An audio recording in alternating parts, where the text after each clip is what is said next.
Aquarius what's good, y'all? Or everyone who's looking at Aquarius energy. If you're eavesdropping on Aquarius, you're spying.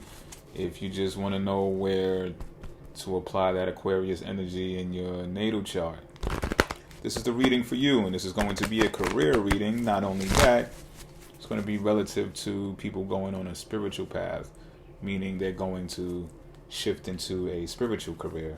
And this could also apply to people who have already done that. So you take it how it's supposed to be. Pause. Now, I don't cuss. I mean, I do cuss, but I don't curse. And if you want my services, or you know someone who wants my services, you can go to the description box of this video and there'll be a website link that'll take you there. Right? Now, with that being said, it's going to be a 5-card draw. So I'm going to hold you for a little bit. Just bear with me. I'm going to cut this deck. Then we go on. This is the past influence regarding this spiritual career shift. Okay. In the past,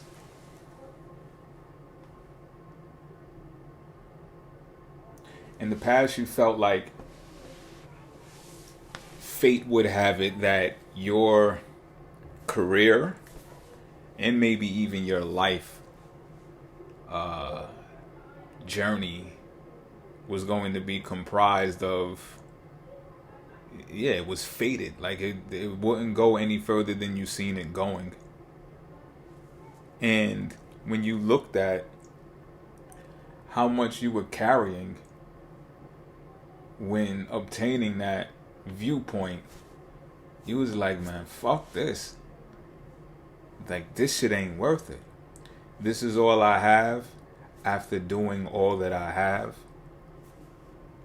The math ain't mathing. And it even, like, it closed you off. And this is where you came to the conclusion that it's been fated this way. That you've actually worked yourself. It's like, as you were building and working, you actually was building your surroundings. You was building a prison for yourself that designs your fate, is what I'm getting. And I may have mentioned this before in other readings, that it's like when people, gangsters included, go to prison, first thing you get handed is that Bible, or that Quran, or that Torah, whatever it is.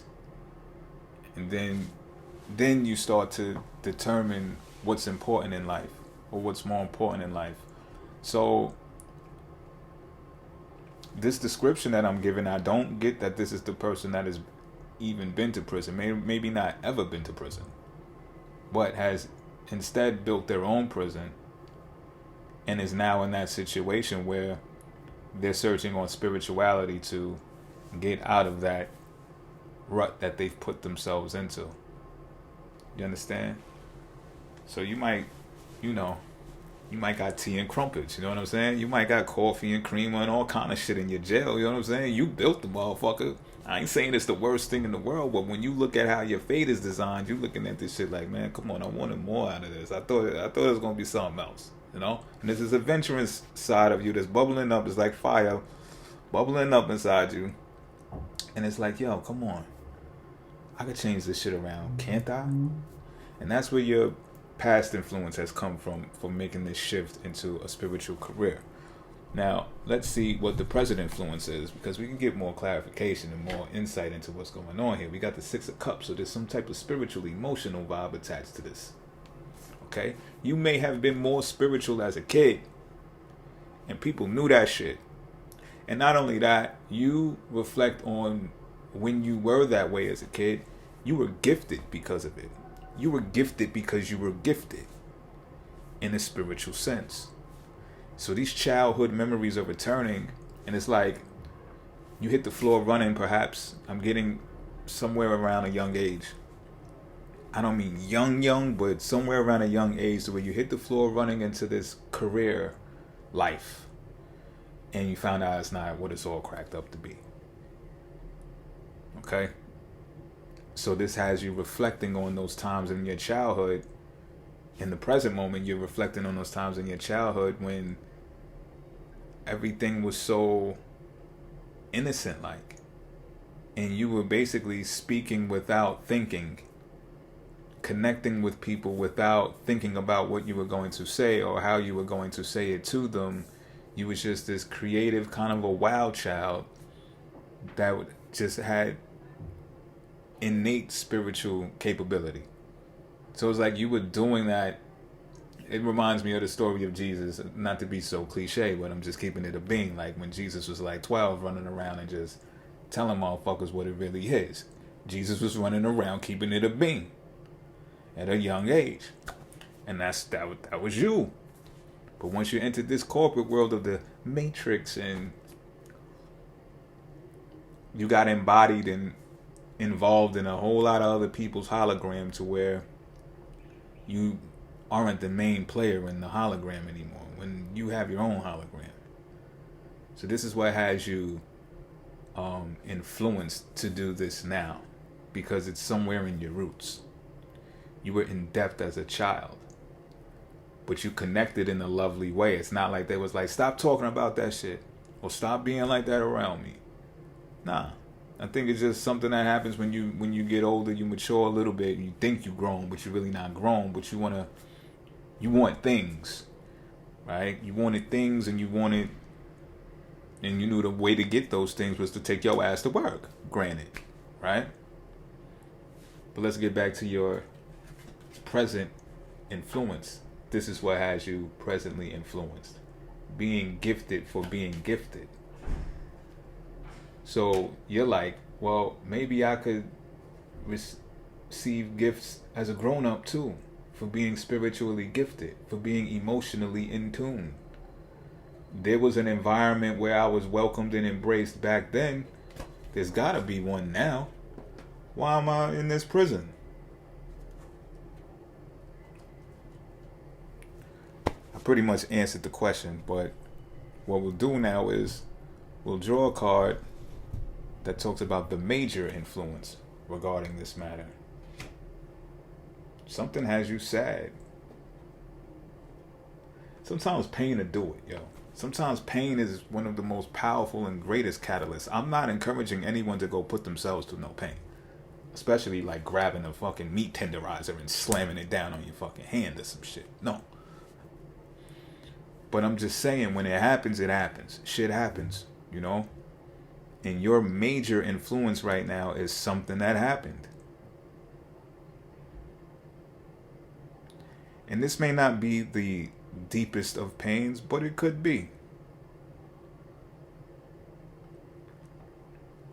It could be a warlike situation, like someone has came up against you in that type of way. It doesn't have to be physical either. It could be spiritual.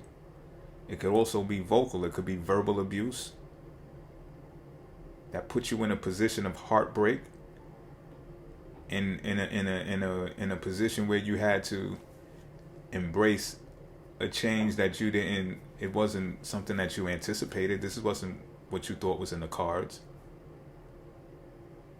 But this is probably also a catalyst to get you out of prison, the prison that we spoke about when the first card was drawn.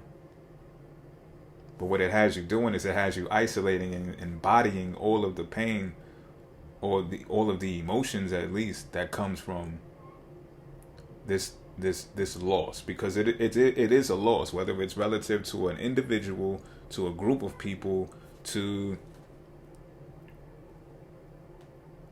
the prison itself that you've built for yourself.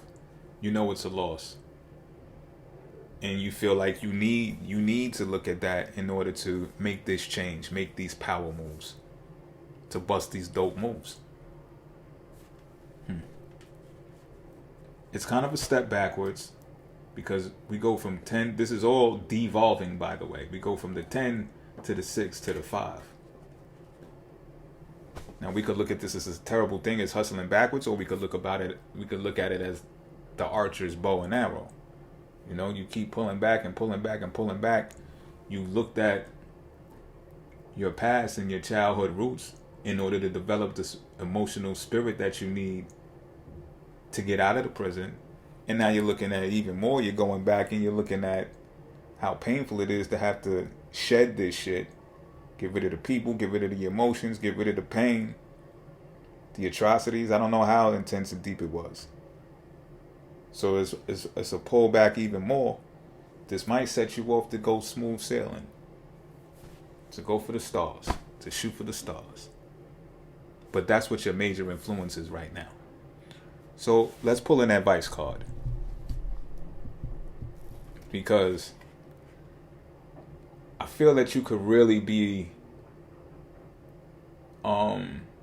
like your niche might even be speaking about the pain and speaking how, in a spiritual sense, how spirituality has actually transformed you or, brought you out of that prison.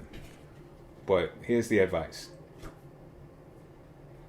The Eight of Cups.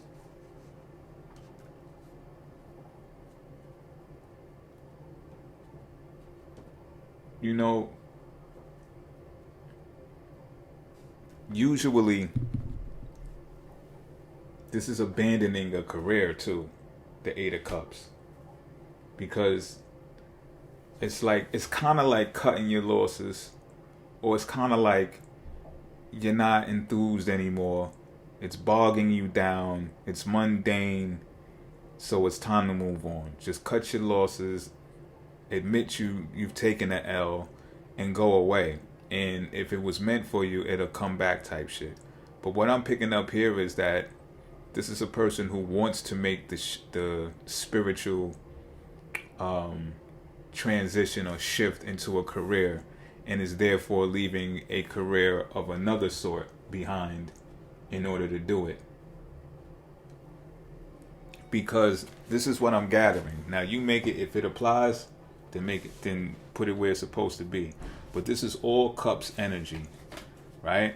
But before that we had wands energy of being this, perhaps eventually some leader of some sort in their own right, based upon work ethic and carrying the load. Pause. And then the next thing you know, all of these emotions come pouring out. All of these emotions come pouring out. All of these emotions come pouring out. So it's like, what that's representing is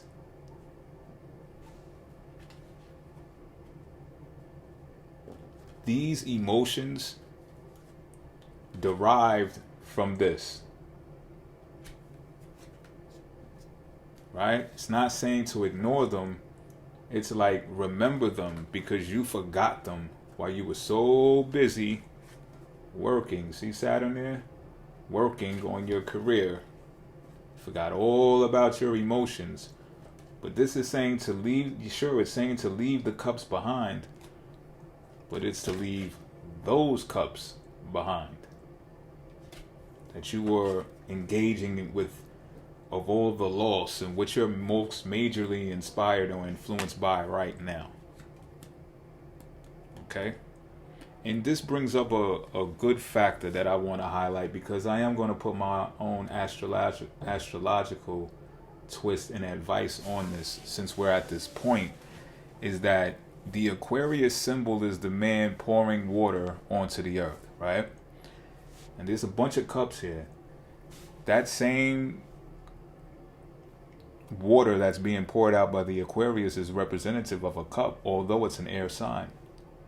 So this is something to think about when you're getting into the spiritual career, is that, and this is a saying that I heard earlier, right?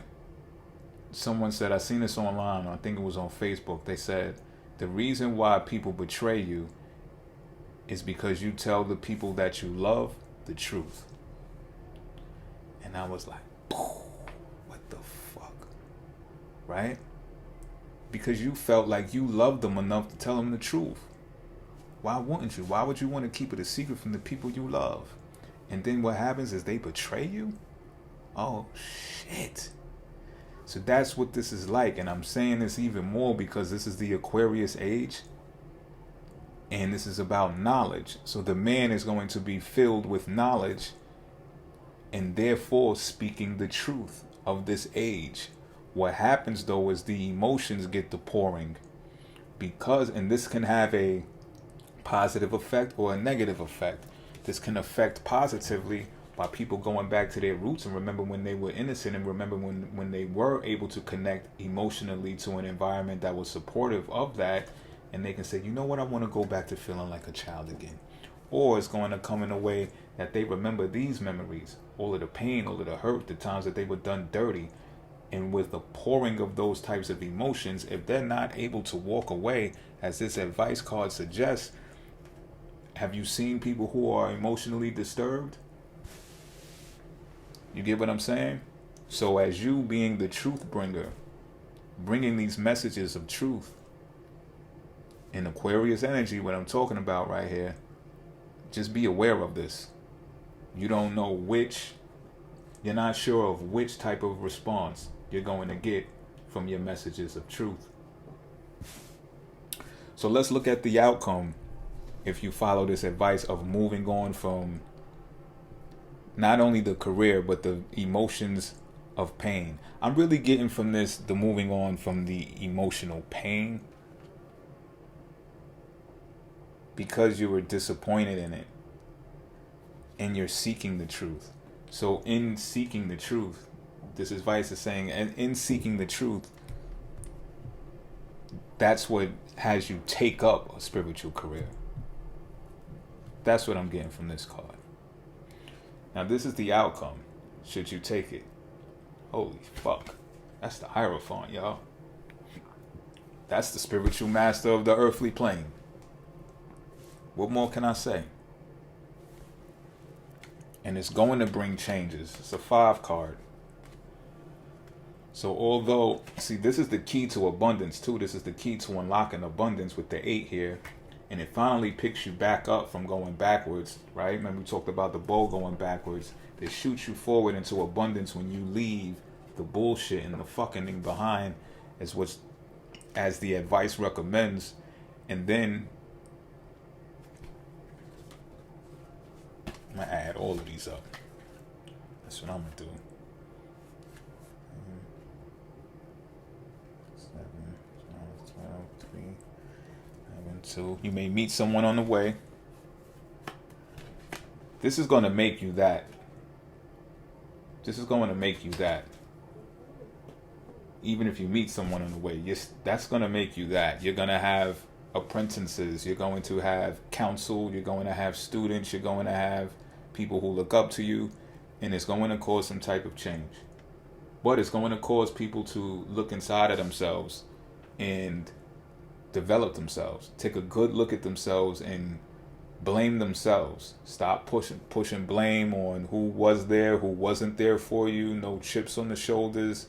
It's all about, look, man, what can I do at this point in my life to change me around, to give me a direction to where I can change as an individual, so I don't have to blame anybody for any of this shit. And when I come up the way that I'm supposed to come up, pause. It's going to be based upon me. It's about taking accountability. That's the type of shit that you're going to be professing out there. So, with that being said, let me draw a crystal card from my crystal deck. Straight up. This is going to give some more emphasis, some more clarity into what is actually being said here. Hopefully you can connect some dots, make a correlation, draw a distinction between all of these cards. Whoa, that's a whole stack. I'm not taking that. I'm not taking those. I'm going to just keep shuffling these and then do the cut. Okay. This is the pink fluorite. All right? The pink fluorite is about guidance, ease, and comfort. Pink fluorite mends pieces of the soul, reintegrating its fragments to make you whole again. Sometimes we get lost along our journeys, and pink fluorite can assist us in coming back home to our true selves. Spoke about this. Staying present inside your body, acknowledging and accepting each moment as it is, and detaching yourself from outcomes are helpful practices amplified by using pink fluorite. This stone helps ease despair, giving you a surge of comfort and confidence that you have what it takes to make it through life's challenging. Really represents being in the moment strongly, not becoming anxious and erratic because you're anticipating the future. This is deep. That's my take on it. You do your own assessment of it, apply it to the rest of the reading, and with that being said, until next time.